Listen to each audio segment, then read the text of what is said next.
Welcome to the Dynasty Dugout Show, a podcast covering all things minor league baseball. Get a front row seat to the action with everything you need to know about the future stars of Major League Baseball. And now, here's your host, Chris Clegg. Welcome into the Dynasty Dugout Show. Today, we are talking all things Boston Red Sox prospects.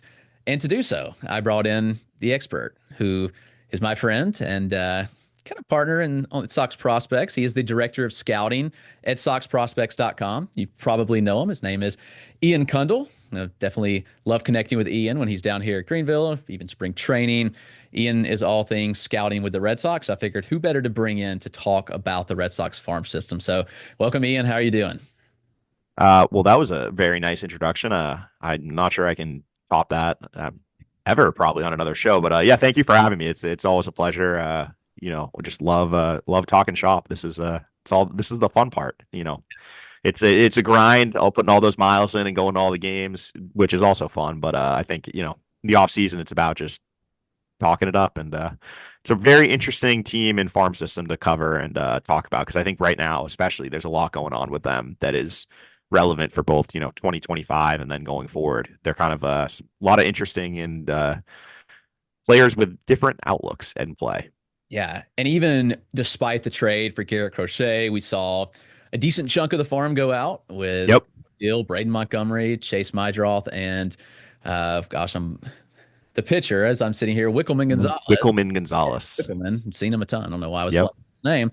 But this farm is still incredibly deep and still very talented. And they've just added more talent to that. The international signing period began 2 days ago as we're speaking, and they just added some more good talent, in my opinion. And I think they're going to be still in pretty good shape for the long term, even despite the Crochet trade. They can make another trade and still be really good. So yeah, I think it's in a real good spot right now. Yeah, you're definitely in a good spot if you can acquire Garrett Crochet and still say you have assets to acquire a better player than him. And I think it is interesting, though, when you look at the farm heading into the trade deadline. Even last year, they traded about, I think, 6 prospects at that time, including Nick York, who's probably a borderline top 100 guy. Ryan Zefferjon came up, made an immediate impact with the Angels. Matthew Lugo has a chance this year maybe to break through into the majors. A couple guys with the Blue Jays too. So yeah, it was and I think actually Nico Cavadas did make the major. So yeah, between the deadline and this offseason, there's a lot of outgoing prospects, but there's an influx of talent too, with, as you said, the July 2, geez, showing my age there.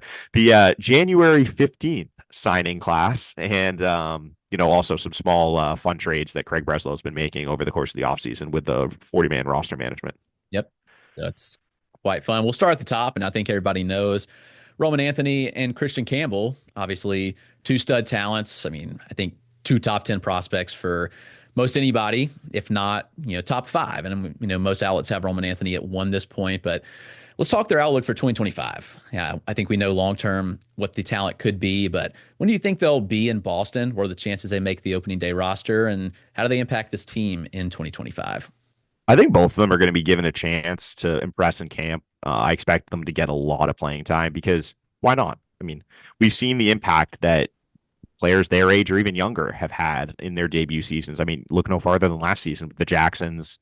Obviously, Paul Skeens is a pitcher, so different animal. But I think Jackson, Maryland, Jackson, Churio are kind of the 2 you can look at who have similar. They were seen probably similar prospect wise. Top 5 in the game. I'd probably take those 2 over them. Kind of where they were entering last season, but both of them, came in and had really big impacts on teams that were both playoff teams. So I think Anthony and Campbell will be given every shot. I think the pathway as of now, and this is all subject to change if the Red Sox go out and make some sort of Nolan Arenado trade or sign an Alex Bregman. But as of now, I think there's a clear pathway for Kristian Campbell, more so than Roman Anthony, to make the team out of camp. As of now, the second base job looks like it's Campbell or Vaughn Grissom. And Vaughn Grissom is definitely a divisive player. But if Kristian Campbell is anything close to advertised, I don't think he's the type of player that's going to stop Kristian Campbell from being on the opening day roster, if that makes sense. Kristian Campbell last year, just an incredible season. We heard the whispers. You were there. I remember you were there when we started hearing hey, you might want to check out this Campbell guy, because coming into that, I mean, he's a fourth round pick who signed for what, 300K. He's on the radar, but he's not a guy you're keying in on. And it was pretty, you knew pretty quickly. It was like, oh man, they have a player here. But I don't think even I or you thought he was going to be this type of, someone who in the offseason would be pushing a top 5, top 3 national ranking. Yeah. But he does everything well, and I think his skill set just fits so well with what the Red Sox need. They have a lineup that is very left-handed and has a lot of guys with a lot of swing and miss. And the two things Campbell brings there, he's a righty who hits lefties well. He had a 9, almost 1,000 OPS against lefties last season. It was like 992 or something. And he makes a ton of contact, high zone contact rate. He sees a lot of pitches, doesn't chase, hits the ball extremely hard. It's the skill set that the Red Sox need in their lineup. So I think the pathway is there for him to potentially make the opening day roster. With Roman Anthony, it's a little murkier just because they have so many outfielders already. You look at the projected roster right now, because they are committed, it seems, for now to playing Ceddanne Rafaela as the opening day center fielder. So that pushes Jarren Duran to left, and then you have Wilyer Abreu in right. And if Anthony was right-handed, maybe you could say, hey, Wilyer Abreu has never really hit lefties in his career. He's not that he's been given the chance much, but maybe he can come in, be a platoon partner there, at least to start, with the eye towards taking a full-time job. But they have Rob Snyder to do that. They have a couple other guys on their bench projected right now who can play outfield. So it's hard to find everyday at-bats for him unless they're willing to basically makes it on Rafael a super utility player, which I don't think they are at this point. So with Anthony, I think he'll be up next season, no doubt. I think it might just take into, maybe you're looking at June, July. Obviously injuries can change this, but I think probably June, July. And the hope is, he forces the issue. And then when that does happen, either, maybe something happened with Masataka Yoshida at that point. Maybe you do decide, hey, Rafaela, like, we think you can bring a ton of value in that super utility role. We'll push Jarren Duran to center and play Anthony in left. Something like that. So I think the Campbell is probably a little ahead of Anthony in terms of chance to debut, but I think long term, I think Anthony has more of a chance to be the impact, superstar type player. Yeah, that's kind of my read on the situation as well, just given the opportunities. And, it wouldn't shock me if Campbell's on the opening day roster. It wouldn't shock me if he's a late May call up either way. Exactly. I think Campbell does get up earlier, though. I think we both agree with that. But both can be good impacts this year. Both have special kind of talent. But let's go to the big three. Now it's back to big three after we saw a couple of them traded out. But Marcelo Mayer, he ended his season hurt. He's been rehabbing. Seen he's back swinging. Everything looks good from what I've seen. Is he fully healthy? And what are our expectations for him look like in 2025?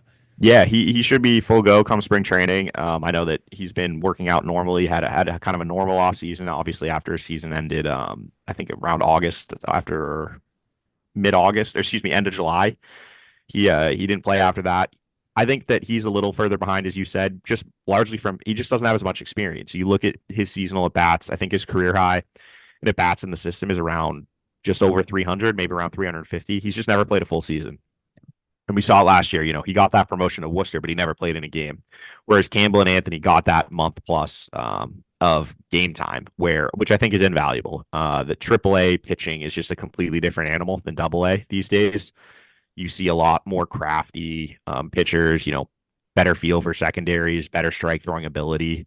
And it's also a good chance, and it's a good test when you have to adjust to the new to the challenge system. So, umpires are better. Everything's called a little tighter. So I think just not getting that experience is going to set him back.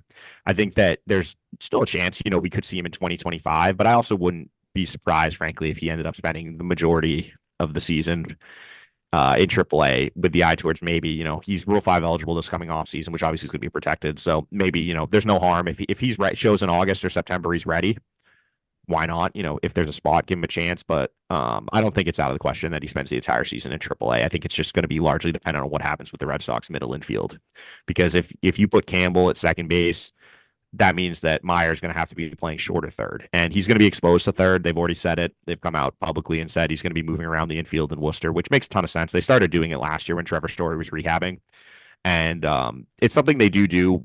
It's kind of a finishing school task with their prospects. When they think you're getting close to the majors, they're going to expose you to different positions so that you're ready in case that is what you have to do when you get there.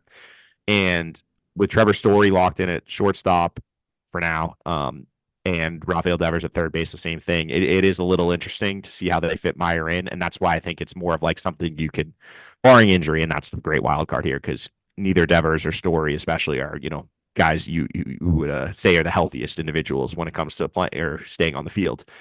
But Mayer obviously falls in that same boat. But um, I think that yeah, they'll expose him to a few positions, and if they want to make a move to get him in there as an everyday player, it's just easier to do that, I think, in the offseason. Yeah, I tend to agree. I wouldn't be shocked if Meyer doesn't get up at all. Maybe it's a cup of coffee and Yeah, in hopes you have him on the opening day roster in 2026. But exactly. I think the biggest thing for him is just a full season of health. Like He needs at bats. That's the biggest thing. Is he needs, if you look at his total number of at bats compared to guys from a similar draft class, he's just way under them because his career high in games is around like 80, 90 games. He's missing 40 to 50 a season.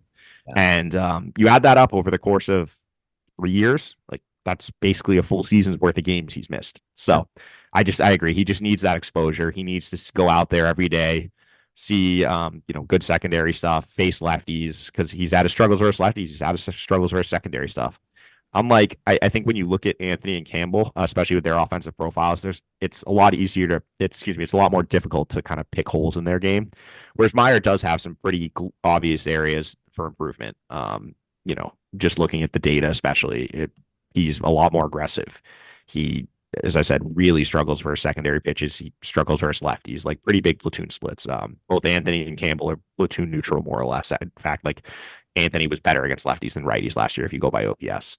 Meyer has like a 200 plus point split versus left to right. So I think there's definitely areas that he can work on, and where a full season in AAA would be frankly, I think, good fine for his development in order to kind of get that exposure and necessary reps. Yeah. 100% agree with you. Let's talk the top arm in the system. Luis Perales took off last year. He took some major steps forward. Unfortunately, got to Double-A and went down with Tommy John. I think this answer I was there. It was bad. You and Jeff Ponce were both there, weren't you? We were, yeah. It was in a stretch where I was at 3 straight games where pitchers got left and got injured. 2 of them for the season. Him, because Angel Bastardo was the next start, or either the start before or the start after that I was at. So it was a rough stretch for me health wise there. Yeah, not ideal, but no. Your answer might be short to this. I've gotten asked several times, and I would venture to say no. He had his TJ the end of June last year. Do you think we see him pitch in affiliated ball at all this season?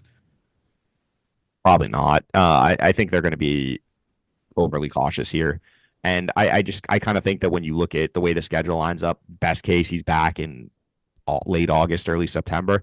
And at that point, is it worth, trying to get, maybe it is worth getting on the mound for a game or two, just get a couple innings just to feel, get that rush again. But I also could see if there's any sort of setback, you're pushing it to 2026 and they're not going to rush it. Like, this is the type of talent he is and the potential he showed on the mound last season. This is not a player that you want to rush back. You're going to take your time here because he has by far the highest upside as a pitcher in the system. He's probably, if he was healthy, I think he's probably a top 25 prospect nationally this offseason, top 50 at worst with the stuff he showed. Yeah. And you don't want to take any chances here. He's not the biggest guy. He's probably 6'1", 180-ish, I would guess.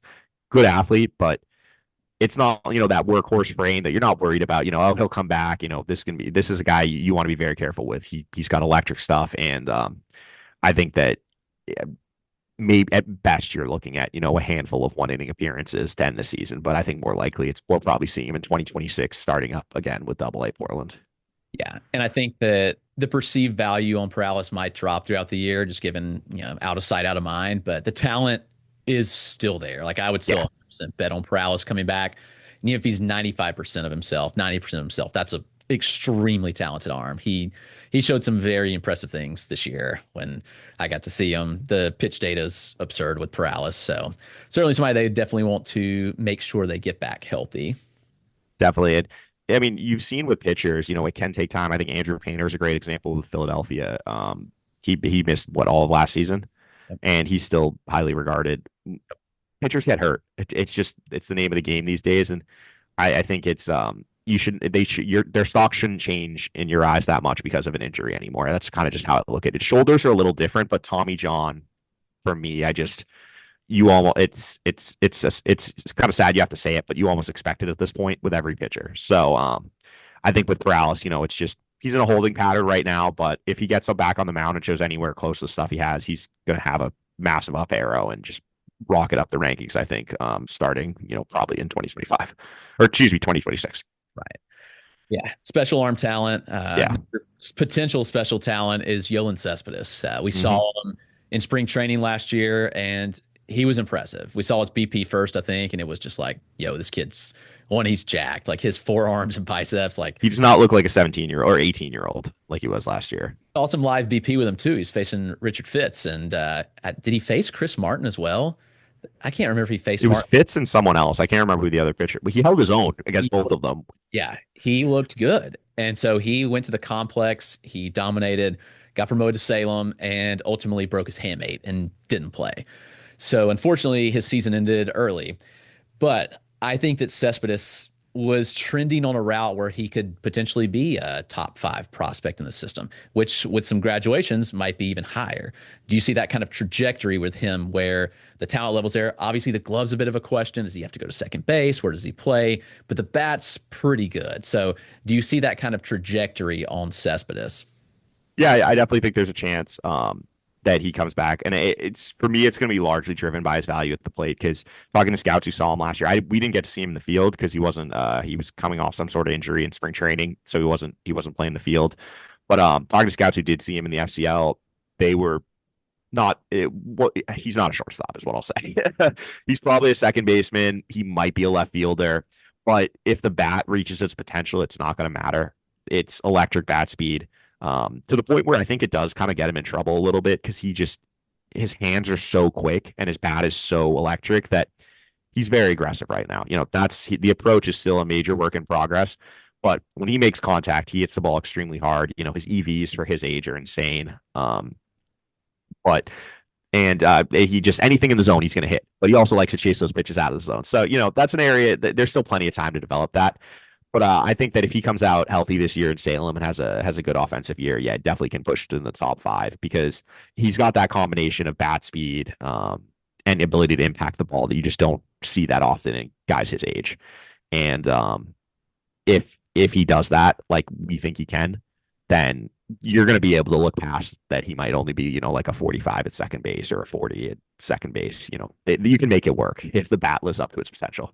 100%. Yeah. And Franklin Arias, similar trajectory. I'd say he obviously did play in single A and put up some. He had a really good season. Arias, they get to it very different ways. I think Cespedes is a lot louder with his tools. Arias is just a very solid contributor across the board, but I think there's definite upside there too. I wouldn't be surprised at all if he started the season in Greenville, frankly. I think that he's kind of got that profile where he could handle an aggressive assignment like that. And he's the same age. Actually, I think he's younger than Cespedes, and he showed a little bit of a kind of a more advanced approach. It's not as loud at the plate, but he's another one I think could easily be, especially with the impending graduations at the top of the Red Sox system. He's someone who I would not be surprised at all if they're in play to be, a top 3 prospect in the offseason. Yeah. Next offseason, I mean. Yeah, 100%. I think the talent's there. I think if he bulks up a little bit, the biggest issue with both of them is that they're just not that projectable. Cespedes is probably 5'8", 5'9", jacked, but he's extremely jacked. Like bowling ball. Yeah. Yeah. And whereas Arias is a little leaner, but he's 5'10", 5'11" at most. So these aren't the guys, when you look on the diamond and you see a 6'2", 6'3" guy in the middle of the field. These are a little smaller, but they're both really compact, and they have tools that play above kind of their size. And so they're really exciting guys to have in the system. Yeah. Another exciting arm who I think has as deep and as talented of arsenal is honestly Perales is David Sandlin, who has a 5-pitch mix. It's really good stuff. It's an electric fastball. He's struggled to stay on the mound health-wise. I saw he was at the performance camp that they put on. Part of me wonders if he could go to the bullpen and be fast-tracked to Boston, because the stuff would be electric out of the bullpen, but also he's got a starter's frame. I mean, he's 6'4", broad shoulders, jacked. And honestly, he might even be bigger than 6'4". I saw the picture with all those guys, and he would look like significantly taller than Anthony and Campbell, who are 6'3". Yeah. So Sandlin is interesting. I think that the upside's there to be a starter and a solid starter at that. But he could be an electric bullpen option too. So I'm curious what you see there and your thoughts on what the org does with him long term. I think he's the type of, he's got that profile that you give him every chance to start. And it was interesting. We had Justin Willard, who's the Red Sox director of pitching, on our podcast recently, on the Sox Prospects podcast. And we talked about Sandlin with him because Sandlin had a weird year in the sense that if you look at like his strikeout to walk numbers, all really, really impressive. The raw stuff is off the charts. Like, as you said, fastball runs up into the high 90s. He's got 2 breaking balls and a splitter that are all nasty. And excuse me, 3 breaking balls and a splitter. Just a lot of variety with his pitches. But he also gave up 14 home runs in like 60 innings last year. And Willard had a really interesting take on that, just basically being like the batted ball results might not have been as like repeatable as you think. So, which was interesting when you think about it, because there can be some luck. If you throw a bad pitch, it's not going to be a home run 10 out of 10 times. Right. So if he can tighten up that command, things like that, and maybe last season is the point. Every bad pitch, every mistake he was made, he was being punished. That doesn't happen, and like that's going to level out over bigger samples. And so, I think that he's a player who is primed for a really big year. I've heard he's had a really good offseason. You look at his size, you look at this raw stuff. He's been up to 100 miles an hour. Multiple missing secondaries. It's all there for being a starter. It's just got to find that consistency, stay healthy, and then improve that command and control. But I think he checks a lot of boxes, and he's someone who I think with a good season could definitely push their way into the major league equation for late in the season, because I wouldn't be surprised at all if he started the majority of the year, and then to kind of tail off his innings at the end, they brought him up in a bullpen role, because he's another one who's Rule 5 eligible heading into next season. So if you're gonna have to add him in the offseason, if he's pitching well in August, why not give him a shot in the bullpen? Guy who's throwing 100 with 2 bad missing secondaries. So I really like Sandlin. I think that you give him every chance to start, and if that doesn't work out, you got a nice fallback plan with the bullpen there. Yeah, I set on quite a few of his starts, and some of the home runs, like he allowed a home run to Mar Johnson, and Greenville can be hitter friendly. Yeah. But he grooved like a 99 mile an hour fastball, and Johnson barely got wood on it. Went oppo over the green monster, like barely got over. Next at bat, though, he ate him up with a splitter and sweeper. Like, it just made him look silly. So yeah.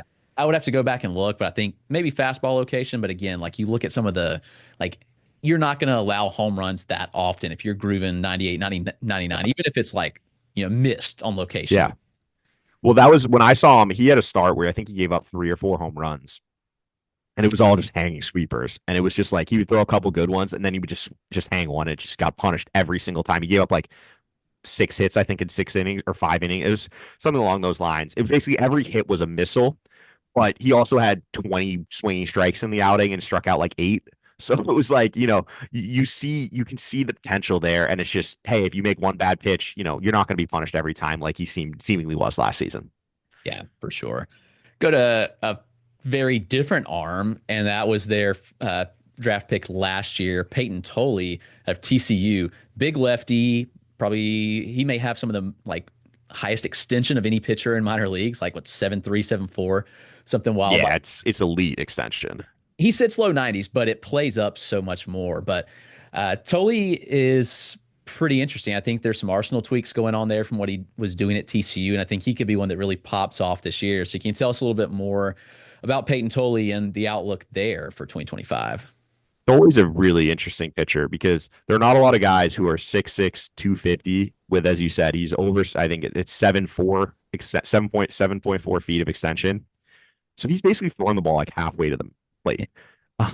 He is low 90s, as you said. He's up to like 96. But I think the thing that I'm most interested to see is what they do with his secondary stuff. In college, it was kind of like a sweepy slider in the around 80 and then a changeup, but he didn't really throw it very much. And so I think that's the area that there's just a lot to work with. We don't know what his arsenal is going to look like coming into the season because he's never pitched in an official game for the Red Sox. So I think it's going to be radically different than what we're looking at now. Yep. I think that's something they've been working on. I believe he's already down to 4 Myers. So he's high on the priority list to see, but pitchers with outlier characteristics like that type of extension just really interests me. It's a really funky delivery given his size and the extension. It's a really tough look for hitters.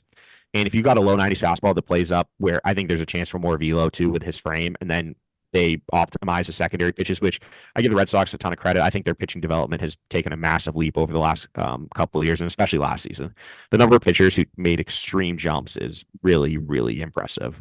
Talked about Perales. Connolly early is another one who I don't think he was on our list to talk about, but I thought by the end of the season, I was really impressed with the improvements he made. Hunter Dobbins is another one. And I think Tolle just falls in that camp where he checks all the boxes for what the Red Sox are looking for in a pitching prospect. And now that they got him in their pitching lab, they can really optimize his stuff in order to turn him into the best possible pitcher in the future in the major leagues, which is ultimately the goal. It might take a little time to kind of get there, of course, but at the end of the day, the goal is to turn these guys into major league quality pitchers, because that's what the players want and it's what the teams want. And the way they get there, it's going to be different. It's individualized for each player, but I think that he's got all the tools necessary to kind of check those boxes, and eventually reach that potential of being a quality major league arm. Yeah, I'll be very curious to see him this spring, and then who knows? Maybe he gets sent to Greenville out the gate. He could, just given college arm. Maybe definitely. Yeah, you. I was looking at the rosters yesterday. The Greenville roster has a chance to be pretty interesting to start the season. The two guys we just talked about, Miguel Blaze, there's a lot of guys like that who could be there. Yeah, it'll be fun for sure. So Tolle's really fascinating to me, but so is this guy, Conrad Cason, who they took in the 8th round last year, big over slot deal, two-way player, incredible athlete, great on the mound. They're committed to develop him as a two-way, which I think is interesting. Do you think that lasts, and what are we looking at with him? Yeah, it's a really interesting situation, because they haven't really developed a guy as a two-way player. They had Casey Kelly, who was a first-round pick a long time ago. I'm gonna guess a lot of people listening don't even know who that is, but he was their first-round pick, and I want to say 2013 maybe. No, because it was probably maybe a little earlier than that even. But they basically he hit his first summer, and then they turned him into an only pitcher after that, because they wanted me a pitcher. And I think ultimately with Cason, he probably is going to end up on the mound. But with two-way players, you got to have buy-in from the player. And if the player wants to be a two-way player, and that was part of why you signed him, was you guaranteed him that he could do that, you have to give him the chance to. So I think that out of the gate, he's going to get that chance this season. We'll see how it goes. I think ultimately he is going to end up on the mound, because it's just when you got a guy up to 100 as an 18-year-old who's an uber athlete, you got to give that guy a look on the mound. So I think that that's ultimately where his home will be. But it's exciting. They don't have a lot of. There's not a lot of pitchers with his type of athleticism, and he really is an outlier. When you look at the Red Sox history of drafting pitchers last season, basically everyone they took a bunch, I think 14 pitchers. Basically every pitcher they took was 6'3" or bigger. Most of them were 6'5" or bigger. Big guys, big fastball. Cason's not that. He's, 6'1", 180. Just shows you how much they valued him. So I'm very excited to see him this year, and I think it'll be it's always fun having to write two separate reports for the same player. Yeah. But I think that he's another one who has the Red Sox system, though it might be down because of these trades, it has a ton of upside, and there's so many guys who could pop for very different reasons, and Cason's just another one on that list. Yeah. Well, speaking of prospects popping, I know it's early. We're sitting here talking on January 17th. We will definitely know more once camp starts. We got the Kristian Campbell intel at camp last year in mid-years, but as of right now, who is a prospect you think could really take a step forward or jumps up the Red Sox list the most in 2025? Ooh, it's a good question. I think one name to keep an eye on is someone who ended the season with you, Nelly Taylor. He was the 11th round pick in 2023 out of I believe a junior college in Florida, and his surface numbers aren't great from Salem. He had 228, 336, 358 with 60 walks, 106 strikeouts. But if you look at some of the more under the surface data, good approach, doesn't really chase, and he hits the ball extremely hard. And that's what really stood out to me. He's a guy who's pushing almost a 40%, 90th percentile exit velocities at 38.4 last year. Or excuse me, his hard hit rate was 38.4. His 90th percentile exit velocity was 105.4 last year. It's a really good number for a 21-year-old who was seen as kind of a raw, more athletic type with maybe not a lot of impact. Like he showed a lot more ability to impact the baseball than I expected last season. And I think just with more reps, he's a guy who hasn't had a lot of playing time as in the past. He he was in junior college, so it wasn't like he was at, D1. I think he was committed to Florida State, but he adjusted really well to pro ball, I thought. And if he can carry over those improvements and continue to get better with that batted ball profile, he could be a really interesting prospect this season. Yeah, Nelly would be my breakout pick as well. He was a fun look. I only had him for 2 weeks, but yeah, he was great with Greenville. Like I was very impressed with the way he adjusted to the level, because that's a pretty big step up. By the end of the season, Salem pitching, or excuse me, low A pitching is bad. So it's understandable if guys are going to kind of rake there, but then to go up to Greenville and carry it on was very impressive. yeah, he hit a homer in Greenville that was like 109. I need to find the exact numbers, but it was like 109 and like 420 or something stupid like that. Like he absolutely smoked it. It was, his EV numbers, like you look at his 90th percentile exit velocity compared to like here than some of the names that he was ahead of. Alan Castro, like Josh Nixon Garcia, Kyle Teal, Emmanuel Valdez, Blaze Jordan. Like, he's up there with the guys like the Mayer, Campbell. He's just under those guys. He's right near Tristan Casas last year's 90th percentile, or excuse me, 90th percentile EV. So like, this is a 21-year-old who doesn't exactly look like he's jacked. He's super athletic, but he has room to fill out, I think, more in his frame. So I'm really interested to see what he can do this season. yeah, and he runs well. Contact. He doesn't really expand the zone all that much. Like the contact rates are like average for age. Yeah, zone is below average. It's like 77%, I think. But tick up a little bit. But yeah, he ran with like a 25% chase rate. Maybe I'm wrong. No, 21%. So like low chase rate. Yeah, like chase rate was good. Saw over 4 pitches per plate appearance. Like the approach metrics are good. If he can just tighten that up in the zone, make more contact consistently in the zone, there's power there, definitely. Yeah.